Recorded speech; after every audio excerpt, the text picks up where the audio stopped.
Hey everyone, in today's video, I want to talk about type hints in Python. So type hints are the code that you write to tell anyone or anything reading your code which types are to be expected and where. And the main reason why you do this is to save time.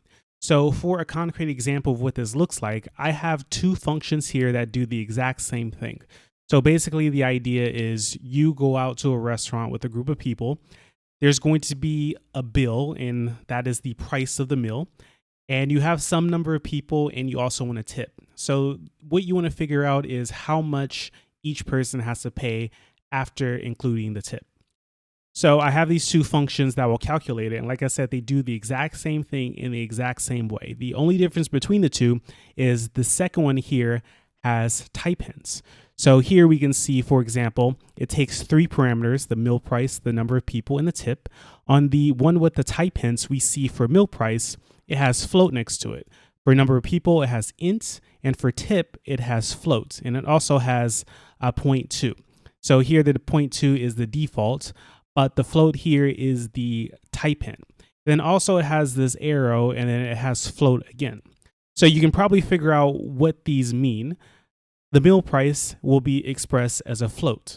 So that's pretty obvious. It's money. The number of people is an integer because you can't have like half of a person, right? So it's going to be 1, 2, 5, 10, a number like that. And then the tip is a percentage. So it's another float. And then when you calculate the total, it's going to return a number, and that number is going to be a float. It could be an integer, but it's most likely going to be a float because of the nature of the meal price. The meal price is a float, so you're almost certainly going to get something that has to be represented as a float in return. So this is pretty easy to understand when you just think about the problem, but the type hints here make it explicit. And this is helpful for people reading the code so they don't have to think too much about what is required for a function and what that function is going to return. And it's also helpful for tools because they can kind of tell exactly what you want to do. Typically, the tools, they try to infer what you want to do based off the code that you've written. But the more explicit you can be in what you are trying to do, the more the tools can help you. And I'll show you some examples of that in a moment. But first, let me run this code, and just to show you that these two functions are equivalent. So I have my virtual environment started already. I'll use that in a second for something. This script here so far doesn't actually import anything, so I don't need a virtual environment, but I'll need it in a moment. So first, I'll run example. And we see I have two functions here, so I don't know which one is being used. Well, really, it's the second one because it's overriding the first. But let me just remove the second one, run the code, and we see we get 24. And then if I remove the first and run the code again, I get 24. So basically, if I have a $100 meal and I have 5 people and then I tip 20%, which is the default, then each person has to pay $24. So that's pretty straightforward to understand. And like I said before, both of these functions are completely equivalent. They do the same thing in the exact same way. The only difference is they have type hints. And you should know that type hints don't change how your code runs at all. So why would you have them? Well, it's because of the things that happen outside of running a program. And that's basically reading and writing code. So people do this. And then evaluating your code for correctness. And this is what things like the tool mypy is going to do, which I'll show you in a moment, or linters. That's what they do. They try to read your code and figure out if it's correct before you actually have to run it. So let me duplicate this and let me write code for an example that is obvious that doesn't work. So if instead I have, let's see, 100 here in spelled out completely, and then I have 5. If I were to run this and comment out the first, we see I get an error. So it should be pretty obvious why I get this error. Like I have to do some kind of calculation and I'm passing in strings when I can't perform calculations on strings. I need to pass in numbers. So that's really obvious that it won't work. Well, if I use a tool called mypy, I can kind of figure this out before I even run the program. So imagine I wasn't sure that this would work or not, right? I wasn't thinking about the types that were accepted. I just passed in the string 105. Well, I can run the app here and it fails, which is pretty expected because the script here is so simple. But if I want, I can check this before I even run it. So what I'm going to do is I'm going to install something called mypy. So mypy. So I'll install that. And then basically what I want to do is I'm going to call it so mypy on my file. So instead of python example.py, I'm just going to use mypy example.py. And when I run it, I get an error. So this first error is basically talking about how it's defined twice. So what I'll do is I'll comment out this first one because this is the one without the type hints, and I'm talking about type hints here. So I'll run this again. And now I see some errors. I see argument 1 to this function has an incompatible type, stir, right? It expected float. And likewise for the other argument, I'm passing a stir when it's expecting an integer. So by running mypy, I can find out that this won't work before I even run the program because it doesn't match what I intend to do. Now, if I were to change something like the meal price to a stir and the number of people to a stir and run this, we see that the errors change. So instead of complaining about the incompatible type, it will complain about the calculations, right? Because here I'm expecting a float and here I'm expecting a float, right? But if I were to run my script again, and if I go back to the original, remember how I changed these to stir when they shouldn't be stir? If I run the original, it works. And the reason why it works is because, like I said, these type hints don't affect how your program actually runs. They're only for convenience. So even if you type in something that doesn't make sense in terms of the type hints, it doesn't matter because your Python script will still execute in the expected way. It's just you messed up with the type hints. So obviously you want to make sure that your type hints are correct because otherwise they are not going to help you at all and they actually might hurt you because they're not covering the correct thing. So let me try to run mypy again with the correct one uncommented, and we see here I get no errors. Well, you're probably thinking, well, in an example like this, like you really don't need mypy because it's pretty obvious that you can't do it. Like you should know that calculate total per person requires numbers and not strings. So why would you need something like mypy to tell you the same thing? Well, let me show you an example of something that can happen if you didn't use something like mypy. So what I'm going to do is I'm going to have some user input. So first I'll use the float on this value. So I'm going to have a variable called value and it's going to be a float, right? So this is the syntax for the type annotation. So an annotation is just a syntax like the colon and the stuff after or the arrow. And then the idea of a type hint is just putting a type in there to tell people or some kind of tool what type is expected. So I'm just declaring that value will be a float and I'm going to create value in a moment. But what I'll do is I'm going to take in a price, right? So I'll keep this simple. The price is going to be a float and I'll just use type hinting as well. So price is going to be a float and it's going to be equal to the float of inputs.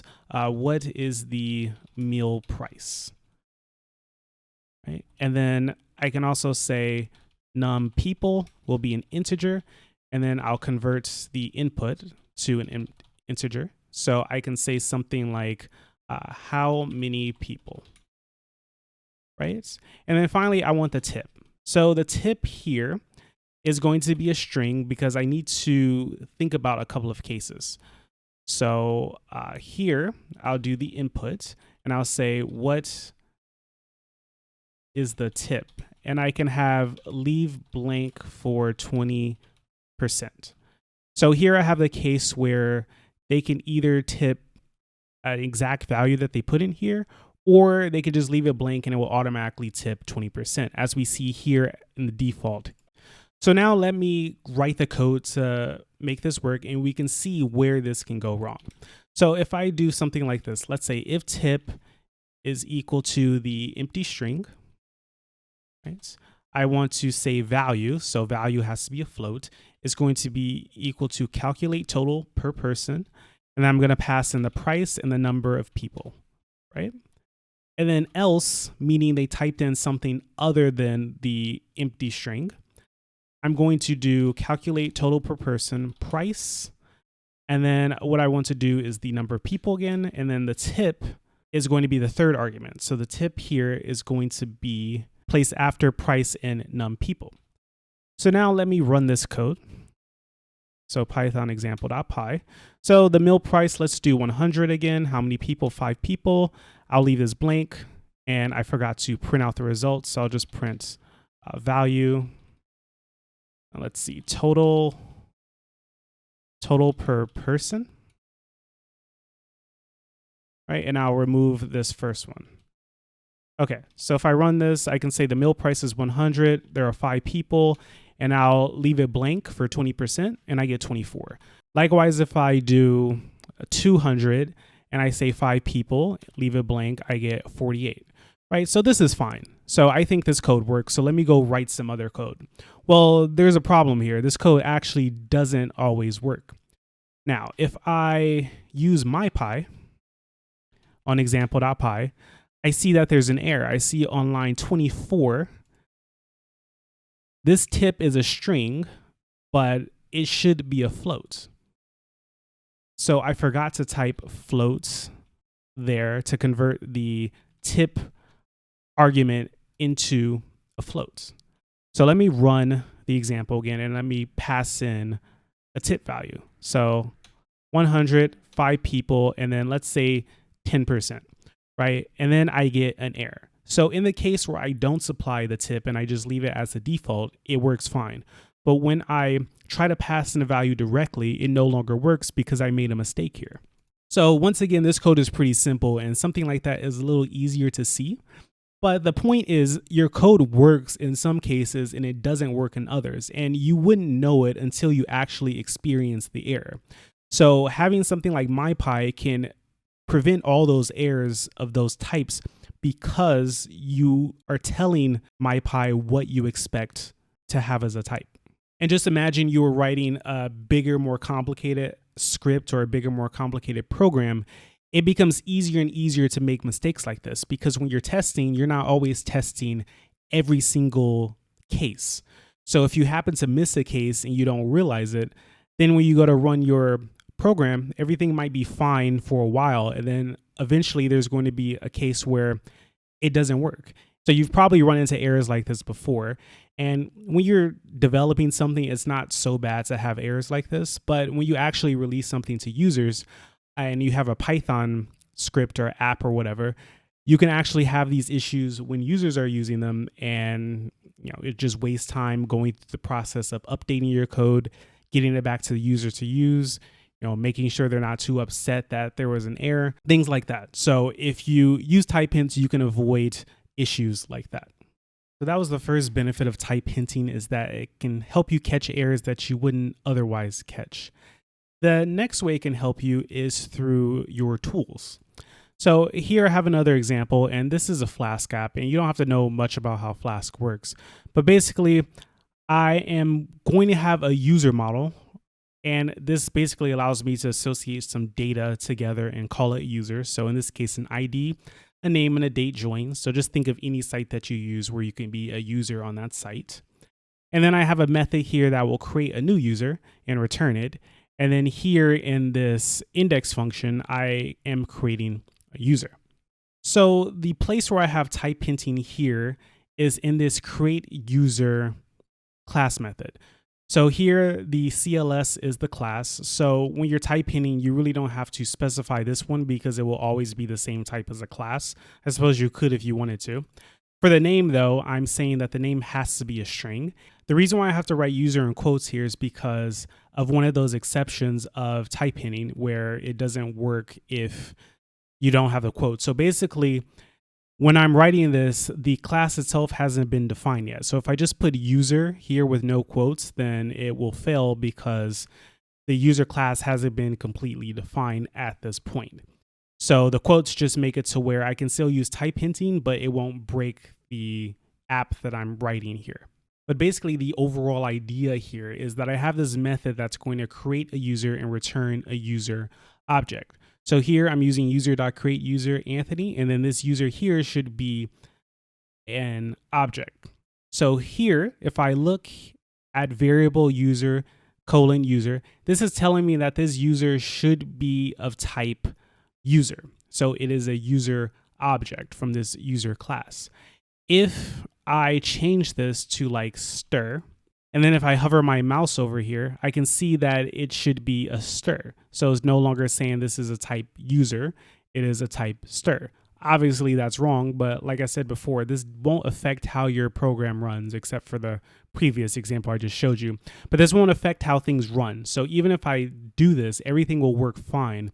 It's just the tools are going to be confused. So if I put this back to user, everything is okay.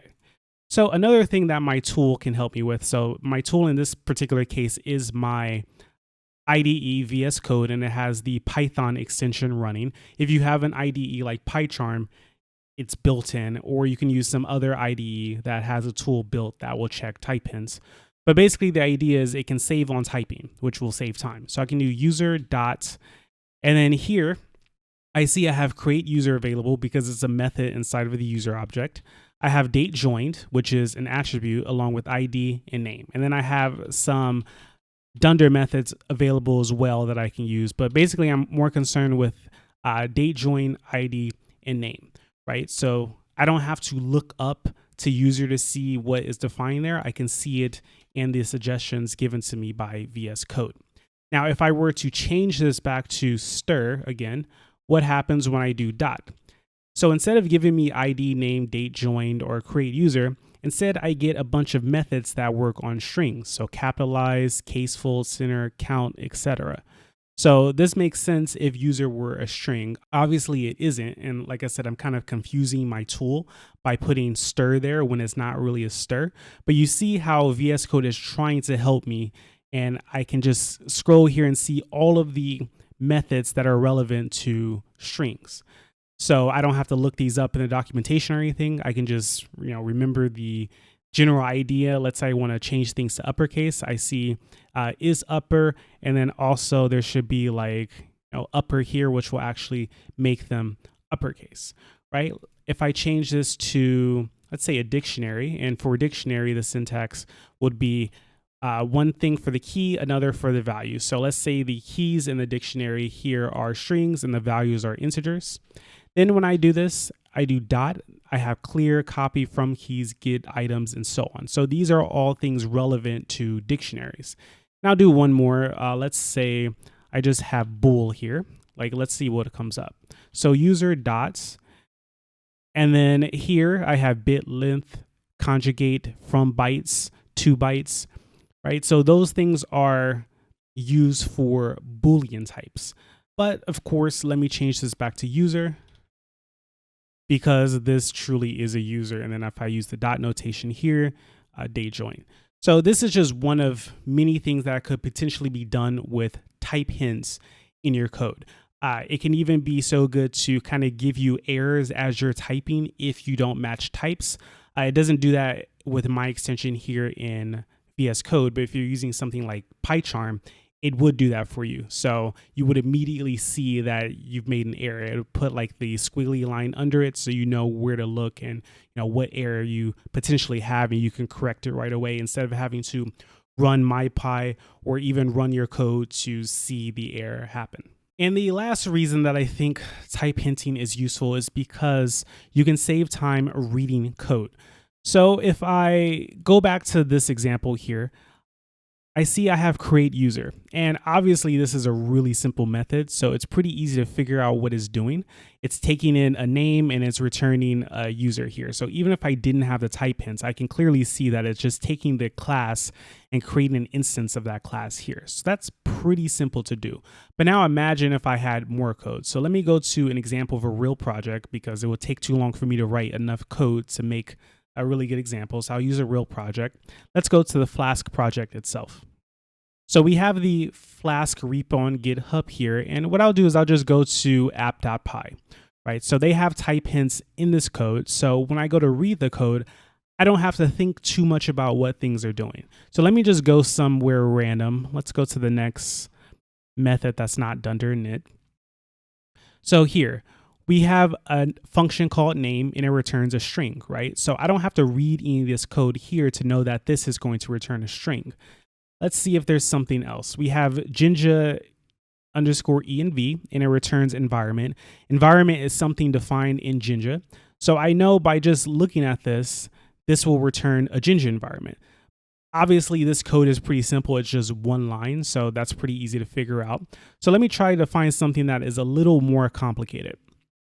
Right. So this one is actually a good one. So here we have create Ginger environment. This also returns environment, but if you look at the code here, it's not quite obvious that you're dealing with a Ginger environment. Like, you really have to read each line to figure out that this is going to return a Ginger environment. So here, this return value, RV, is from self.ginger environment, which we just looked at. So RV is a Ginger environment. And then I'm just updating something on that environment so it doesn't change the fact that it's an environment. Likewise, I'm doing the same thing here on policies. So when I return this on line 711, I still have a Ginger environment. But I don't have to read all this code to figure that out. I can just look at environment. Let's see if I can find something else that is good. Let's see, we have run. That's kind of generic. It just returns none, so it's probably not the best example. But let's see. I'm looking for something that returns something. Okay, so here's a good example. So we have this template filter, and it's going to end up as a decorator, basically. And it returns a callable that can take in basically a list of callables and then a single callable, right? So this is something that's a lot more complicated, but you can easily see what it's supposed to return by looking here.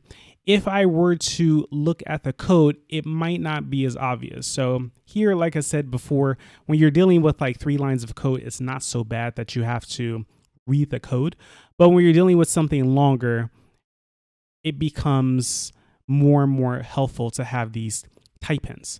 So let me just find one more example. Here we have this handle HTTP exception, and it's returning a union of HTTP exception and response return value. So union just means it can be one of any of the types listed here. So it can be either exception or return value, right? So we know this will return one of 2 things. I don't have to read the code to figure that out. But if I look at the code, we see it can return E. So I'm not quite sure what E means, right? I can have E again returned, E again return here. So E in this case is an exception because I can look up here and see that this is an exception through the type hint.